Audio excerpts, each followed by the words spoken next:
Bharatmala highway પર ખાડાઓની હારમાળા સરકારના dream પ્રોજેક્ટના કોન્ટ્રાક્ટરની ખાયકીના દ્રશ્યો સામે આવ્યા છે।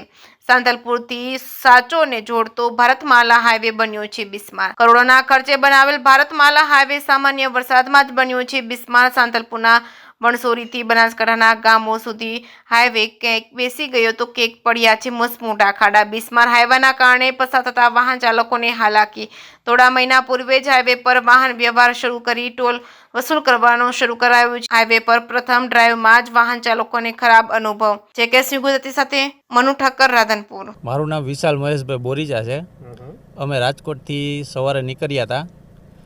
આ રોડ આપણે એટલે લીધો હતો કે જેમથી ભારતમાલા પ્રોજેક્ટ જે આપણે રોડ મંત્રાલયના મિનિસ્ટર નીતિનભાઈ ગડકરીએ બહુ સારું કામકાજ છે અને એને ઓન મીડિયા અને જ્યાં પણ ઇન્ટરવ્યૂ હોય ત્યાં એમને ભારતમાલા પ્રોજેક્ટના એટલા ગુણગાન ગાયેલા છે કે એ સ્પેશિયલ રોડ જોવા હાટુથી આ રૂટ લીધો, નકર બનાસકાંઠા વાયા થઈને રાજસ્થાન જવાય છે।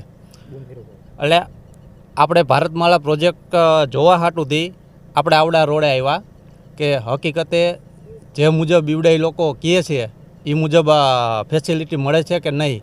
હવે જેટલી રાજકોટથી આપણે અહીંયા મોરબીમાં વાર નથી લાગી ને એટલી આ 15 કિલોમીટર કાપવામાં એટલી વાર લાગી છે। અત્યારે તમે જોવો ને તો તમારી નજર સામે જ છે। અત્યારે હું ગામડે ગયો હોય ને એવી મને ફીલ થાય છે। ગામડાના રસ્તે હું એમ કહું છું કંઈક સારા છે।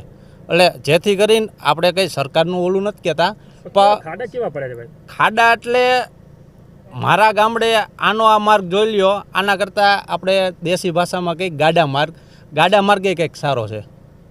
ગાડીને નુકસાન કેવું થતું?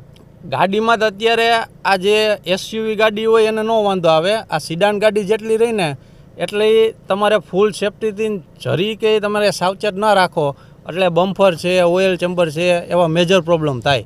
અને આવડા રોડ ઉપર બીજે ક્યાંય કોઈ ગેરેજ કે પંચર કે હોટલ કે કોઈ વસ્તુ છે નહીં। એટલે બહારથી આવેલો માણસ હોય ને જો આવડા રોડ ઉપર જરી કંઈ સાવચેતી વિના ગાડી હાકે એટલે એના અહીંયા હેરાન થવાનું જ રહે। શું કહેશો તંત્રને, શું કહો છો? 4 મહિના થયા છે રોડના।